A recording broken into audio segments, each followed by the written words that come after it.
Assalamualaikum warahmatullahi wabarakatuh. Nah, sebelumnya perkenalkan kami dari kelompok 12 dengan beranggotakan saya sendiri, Anissa Nur Fitri dengan NIM 19231003 dan rekan-rekan saya, Dara Septiani Putri dengan NIM 19231012, Dehan Nilvani Gusti dengan NIM 19231014 dan Franz Kurniawan dengan NIM 19086139. Dengan mata kuliah Dasar-Dasar Ilmu Pendidikan dengan dosen pengampu Bapak Dr. Andres Syafril MPD. Baiklah, pada video kali ini kami akan menjelaskan materi mengenai merencanakan upaya pembaruan pendidikan di Indonesia. Adapun pokok materi yang akan dibahas pada video kali ini yang pertama yaitu pembaruan kurikulum atau kurikulum pendidikan dasar menengah, pendidikan tinggi atau Merdeka Belajar. Poin yang kedua, pengelolaan pendidikan inovatif, SMPT, SMAT, UT, dan lain-lain. Poin yang ketiga yaitu pengembangan pendidikan luar sekolah dan poin yang keempat, homeschooling. Baiklah, pada materi pokok pembahasan yang pertama, itu mengenai materi pembaruan kurikulum, kurikulum pendidikan dasar menengah, pendidikan tinggi atau pendidikan merdeka. Baiklah, yang pertama kita membahas tentang pengertian kurikulum. Kurikulum dalam arti sempit atau tradisional, kurikulum sebagai kursus program studi tetap tertentu, seperti di sekolah atau perguruan tinggi, sebagai salah satu yang mengarah ke gelar. Nah, dalam pengertiannya, kurikulum ini sebagai sejumlah mata pelajaran di sekolah atau di perguruan tinggi hanya ditempuh untuk mendapatkan ijazah atau naik tingkat. Nah, di kurikulum dalam arti luas atau modern, kurikulum itu dalam pengertian ini bukan sekedar sejumlah mata pelajaran saja, tetapi dia mempunyai cangkupan pengertian yang lebih luas, yakni sesuatu yang nyata terjadi dalam proses pendidikan. Nah, kurikulum itu juga merupakan segala kegiatan yang dilaksanakan di sekolah bagi murid-murid dan semua pengalaman, kegiatan, dan pengetahuan murid di bawah bimbingan dan tanggung jawab sekolah atau guru. Selanjutnya itu mengenai kurikulum. Pada kurikulum tahun 1968 itu bahwa kurikulumnya itu terjadi pada periode Orde Lama atau sebelum tahun 1966. Itu masih dalam mencari bentuk yang khas nasional. Dan sejak merdeka hingga ditetapnya Undang-Undang Nomor 4 tahun 1950 itu tentang pendidikan di sekolah. Selanjutnya, pada kurikulum tahun 1976, dia memiliki ciri-ciri khusus dari tahun 1975, yaitu dia mengatur pendekatan yang berorientasi pada tujuan. Artinya, pada kurikulum tahun 1975 ini, dia hanya berorientasi pada tujuan saja. Selanjutnya, menganut pendidikan yang integratif dengan catatan bahwa di sekolah-sekolah yang menurut penilaian kepala itu perwakilan telah itu mampu diperkenalkannya dengan melaksanakan mulai tahun 1975. Selanjutnya, ciri yang ketiga itu pendidikan moral Pancasila. Dalam kurikulum ini bukan hanya dibebankan kepada bidang pelajaran pendidikan moral Pancasila di dalam pencapaiannya. Artinya dia hanya dibebankan kepada bidang pelajaran pendidikan saja. Selanjutnya, ciri yang keempat itu kurikulum ini menekankan pada efisiensi dan efektivitas penggunaan dana, daya, dan waktu yang tersedia. Selanjutnya, ciri yang kelima, dia hanya mengharuskan guru untuk menggunakan teknik penyusunan program pelajaran yang dikenal dengan prosedur pengembangan sistem instruksional atau yang disebut dengan PPSI. Baik, selanjutnya prinsip-prinsip dari kurikulum tahun 1975, yaitu yang pertama prinsip fleksibilitas program, artinya penyelenggaraan pendidikan keterampilan pada setiap program itu harus mengingat faktor-faktor ekosistem dan kemampuan pemerintah. Selanjutnya pada prinsip efisiensi dan efektivitas, itu yang dimaksud dengan prinsip efisiensi adalah efisiensi dalam penggunaan waktu dan pendayagunaan dana. Selanjutnya, pada prinsip berorientasi pada tujuan, itu pada kurikulum tahun 1975, dia hanya berorientasi kepada tujuan mulai dari tujuan yang secara umum hingga kepada tujuan yang khusus. Selanjutnya, prinsip kontinuitas itu hanya seperti GBHN, itu menyatakan bahwa pendidikan adalah proses yang berlangsung pada seumur hidup. Selanjutnya, prinsip pendidikan seumur hidup itu hanya dilakukan bahwa pendidikan ini dapat digunakan hingga kita melaksanakan hingga waktu kita seumur hidup. Selanjutnya, kurikulum tahun 1984 itu memiliki karakteristik. Yang pertama, landasan pengembangan. Yang kedua, prinsip pengembangan, kegiatan kurikulum, dan pendekatan dalam proses belajar mengajar. Selanjutnya, pada kurikulum tahun 1994, dia memiliki ciri yang membedakan dari kurikulum tahun 1994 ini dengan memiliki kurikulum sebelumnya, yaitu ada pada pelaksanaan tentang pendidikan, bahwa tentang pendidikan ini dasar 9 tahun memberlakukan bahwa kurikulum ini muatan lokal serta menyempurnakan 3 kemampuan dasar membaca, menulis, dan menghitung, atau yang disebut dengan 3M yang fungsional, dengan memiliki fungsi yang sangat beragam. Selanjutnya itu kurikulum suplemen, artinya dia mendapatkan tanggapan, kritik, dan juga saran dari para praktisi, pakar, ahli, serta dari masyarakat, baik masyarakat luar maupun masyarakat dalam. Nah, selanjutnya kurikulum berbasis kompetisi, artinya dia pendekatan ini dikenal dengan kurikulum yang berbasiskan kemampuan atau kompetisi, atau yang disebut dengan kompetisi based kurikulum. Nah, kemudian dikenal dengan KBK, artinya kurikulum berbasis kompetisi. Selanjutnya, kurikulum 2006 atau yang disebut dengan kurikulum KTSP, dia hanya tingkat satuan pendidikan, artinya dia merupakan angin segar bagi dunia pendidikan dasar dan juga menengah. Nah, KTSP ini dimaknai sebagai kurikulum operasional yang disusun oleh dan dilaksanakan di masing-masing satuan pendidikan di sekolah. Selanjutnya, kurikulum 2013 atau kurikulum yang kita laksanakan saat sekarang ini, itu dia lebih menekankan kepada penggunaan pendekatan saintifik. Dia dalam pembelajaran, dia hanya menuntut sistem melakukan aktivitas belajar atau yang menggunakan 5M. Materi yang kedua yaitu tentang pengelolaan pendidikan inovatif SMP, SMA, dan lain-lain. Yang pertama yaitu pendidikan dan tenaga kependidikan. Pendidikan yang berstatus guru atau dosen harus keluaran pendidikan tinggi. Untuk menjadi guru SD minimal harus memiliki kualifikasi S1 PGSD. Dengan pembaruan seperti ini, maka untuk mengajar SLTP minimal S1 SLTA tertentu harus S1 program gelar, dan untuk menjadi dosen syarat-syarat minimalnya harus dikualifikasi S2 yaitu master. Yang kedua yaitu tentang dana. Kebutuhan dana untuk penyelenggaraan pendidikan semakin meningkat karena biaya pendidikan semakin mahal. Keadaan seperti ini logis saja, karena pembaruan-pembaruan yang dilakukan butuh dana baru atau tambahan terhadap alokasi dana sebelumnya. Selanjutnya yang ketiga yaitu pendidikan non-formal. Pendidikan non-formal yang dikelola oleh masyarakat di bawah pengawasan pemerintah. Maju pesat pula.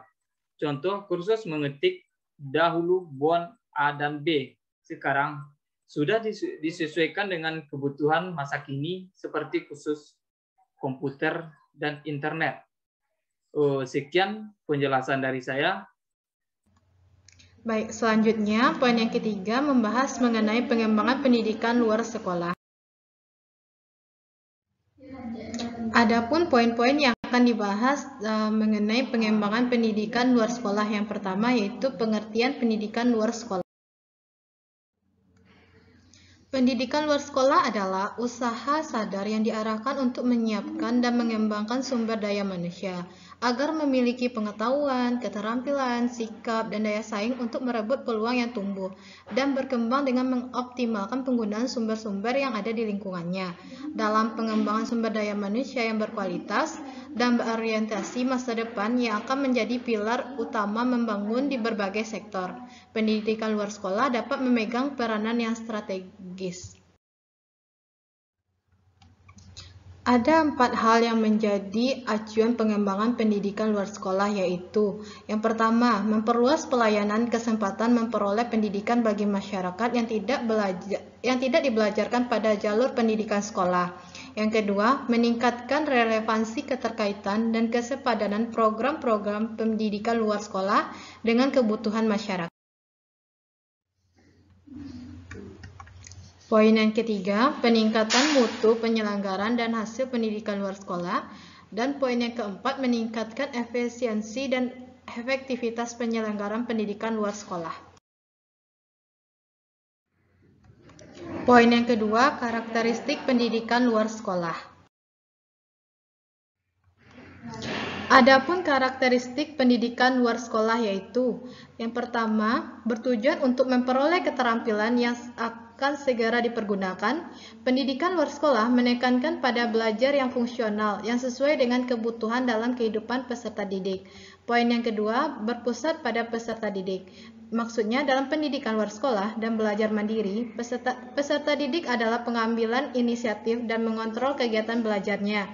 Poin yang ketiga, menggunakan kurikulum waktu penyelenggaraan relatif singkat dan pada umumnya tidak berkesinambungan. Poin yang keempat, kafetaria. Maksudnya kurikulum bersifat fleksibel, dapat dimusyawarahkan secara terbuka dan banyak ditentukan oleh peserta didik. Poin yang kelima, menggunakan metode pembelajaran yang partisipatif dengan penekanan pada belajar mandiri. Poin yang keenam, hubungan pendidik dengan peserta didik bersifat mendatar. Pendidik adalah fasilitator, bukan yang menggurui. Hubungan di antara kedua pihak bersifat informal dan akrab. Peserta didik memandang fasilitator sebagai narasumber dan bukan sebagai instruktur. Poin yang ketujuh, penggunaan sumber-sumber lokal. Maksudnya mengingat sumber-sumber yang untuk pendidikan langka, maka diusahakan sumber-sumber lokal digunakan seoptimal mungkin. Yang ketiga, fungsi pendidikan luar sekolah. Ada beberapa fungsi pendidikan luar sekolah, yaitu yang pertama, pendidikan luar sekolah berfungsi sebagai substitusi pendidikan sekolah. Poin yang kedua, pendidikan luar sekolah berfungsi sebagai komplemen pendidikan sekolah. Poin yang ketiga, pendidikan luar sekolah berfungsi sebagai suplemen pendidikan sekolah. Poin yang keempat, pendidikan luar sekolah berfungsi sebagai jembatan memasuki dunia kerja. Poin yang kelima, pendidikan luar sekolah sebagai wahana untuk bertahan hidup dan mengembangkan kehidupan. Selanjutnya, program-program pendidikan luar sekolah. Ada beberapa program-program pendidikan luar sekolah, yaitu yang pertama, pendidikan berkelanjutan, memiliki jenis-jenis sebagai berikut. Program pasca keaksaran, yang kedua program pendidikan kesetaraan, yang ketiga program pendidikan peningkatan pendapatan, yang keempat program peningkatan mutu hidup, yang kelima program pengembangan minat individu, yang keenam program berorientasi masa depan. Yang kedua, pendidikan orang dewasa memiliki jenis-jenis sebagai berikut. Yang pertama, program keaksaran, yang kedua program pasca keaksaran atau pasca pendidikan dasar bagi orang dewasa. Yang ketiga, pendidikan pembaharuan. Yang keempat, pendidikan kader organisasi. Yang kelima, pendidikan populer. Poinnya selanjutnya, program-program pendidikan luar sekolah yang diselenggarakan oleh masyarakat meliputi yang pertama, pendidikan keaksaran atau pemberantasan buta aksara. Yang kedua, pendidikan anak usia dini. Yang ketiga, pendidikan kesetaraan. Yang keempat, pendidikan pemberdayaan perempuan. Yang kelima, pendidikan keterampilan hidup. Dan yang keenam, pendidikan kepemudaan. Baiklah, pada materi yang terakhir ini mengenai homeschooling yang akan saya bahas sendiri. Di mana saya akan membahas apa itu pengertian dari homeschooling, kemudian bagaimana manfaat dan tujuan dari homeschooling, yang terakhir yaitu kelebihan dan kelemahan dari homeschooling. Mari kita saksikan bersama. Baiklah, kita masuk ke pengertian dari homeschooling. Nah, apa itu homeschooling? Homeschooling adalah metode belajar mengajar yang dilakukan di rumah, di mana juga diajar oleh seorang guru atau privat yang datang ke rumah kita tanpa harus datang ke sekolah. Nah, pada homeschooling ini kita dapat belajar dengan lebih luas karena kita dipimpin langsung oleh seorang guru untuk mengajar kita walaupun tanpa harus ke sekolah. Nah, homeschooling ini biasanya dilakukan oleh orang tertentu, yaitu anak-anak penjabat yang tidak bisa keluar rumah atau ada gangguan yang lainnya yang membuat mereka tidak dapat datang ke sekolah. Mungkin sebagian dari kita sudah tahu itu pengertian dari homeschooling. Kemudian kita masuk ke tujuan dan manfaat kita belajar homeschooling itu. Nah, yang pertama tujuannya agar setiap potensi peserta didik yang unik dan berkembang secara maksimal. Maksudnya karena ada homeschooling ini kita lebih dapat untuk bertanya lebih luasa tanpa perhatian guru itu terbagi-bagi kepada siswa yang lain. Nah, pada homeschooling ini kita dapat menguasai materi dengan sepenuhnya karena kita diajar oleh langsung seorang guru. Yang kedua, anak-anak yang homeschooling terbukti memiliki kemampuan akademik yang lebih tinggi dibanding anak yang menghabiskan waktu di sekolah. Nah, seperti yang tadi, di mana guru itu perhatiannya hanya terpusat kepada kita, dan kita ketahui kita khusus diperhatikan dan kita tanpa harus yang namanya bertanya secara susah atau guru itu hanya fokus kepada kita. Yang ketiga yaitu dengan homeschooling anak-anak dilatih untuk mengenal kapasitas anak. Nah, di mana pada homeschooling ini anak-anak biasanya lebih akademiknya lebih maju atau lebih mampu untuk mengembangkan pelajaran ini. Baiklah, materi selanjutnya yang akan kita bahas apa itu kelebihan dan kekurangan dari homeschooling ini. Yang pertama kita lihat dari kelebihannya. Nah, pada kelebihan homeschooling ini jadwalnya lebih fleksibel karena kita bisa minta sendiri kapan saja kita ingin belajar dan lebih gampang dan tanpa harus datang setiap hari ke sekolah dengan susah payah. Kita hanya perlu di rumah dan menyusun jadwal dengan yang kita inginkan. Yang kedua, mengajar fokus pada anak. Nah, tentu saja karena pada homeschooling ini guru hanya terfokus pada satu anak tersebut dan mengajarnya lebih enak dan nyaman karena ada gangguan dari anak-anak lainnya. Nah, makanya guru lebih fokus dan tanpa perhatiannya tanpa terbagi-bagi. Nah, yang selanjutnya yaitu meningkatkan quality time. Nah, dimana karena adanya homeschooling ini kita dapat lebih banyak waktu bersama keluarga karena hanya ada di rumah saja tanpa harus pergi ke sekolah. Kita banyak waktu di rumah dan ingin belajar kapan saja, lebih nyaman tanpa kita harus banyak bolak-balik. Nah, pada quality time maksud di sini kita menghabiskan waktu bersama keluarga kita kapan saja dan banyak waktu untuk bertanya kepada guru lebih gampang dan nyaman. Nah, kemudian yaitu mengenai kekurangan. Nah, pada homeschooling ini tentu saja memiliki kekurangan di balik dampak positif yang kelebihannya yang sangat sekali enak, tapi juga memiliki dampak negatif di mana harga relatif mahal, kemudian kurangnya interaksi dan sosialisasi. Nah, di sini yang terakhir melemahnya daya saing anak. Maksudnya harga mahal tentu saja karena kita harus membayar uang yang lebih besar kepada guru yang mengajar kepada siswa homeschooling yang relatif itu mungkin di atas jutaan, kurang lebihnya seperti itu. Kemudian kurangnya interaksi dan sosial. Nah, poin yang ini kita lihat tentu saja ya kurangnya interaksi dan sosial kepada anak karena di lingkungannya hanya itu saja, lingkungan rumah dan sekitarnya. Anak jadi kurang untuk bersosialisasi, kemudian anak juga lebih murung atau tidak bisa untuk berinteraksi dengan lingkungan di luar, tidak mengenal sosialisasi, kemudian lebih tertutup, mungkin bisa jadi introvert karena tidak adanya sosialisasi seperti kita di sekolah yang satu sama lain mempunyai teman. Nah, anak homeschooling ini hanya di rumah dan itu hanya dengan satu guru. Lemahnya daya saing. Nah, itu maksudnya anak lebih tidak bisa bersaing. Hanya karena dia hanya sendiri diajar. Jadi tidak usah bersaing. Baiklah, itulah materi mengenai kelebihan dan kekurangan.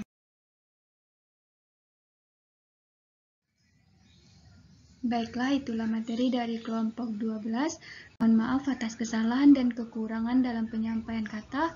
Kemudian kami dari kelompok 12 pamit undur diri. Wabillahi taufik wal hidayah. Assalamualaikum warahmatullahi wabarakatuh.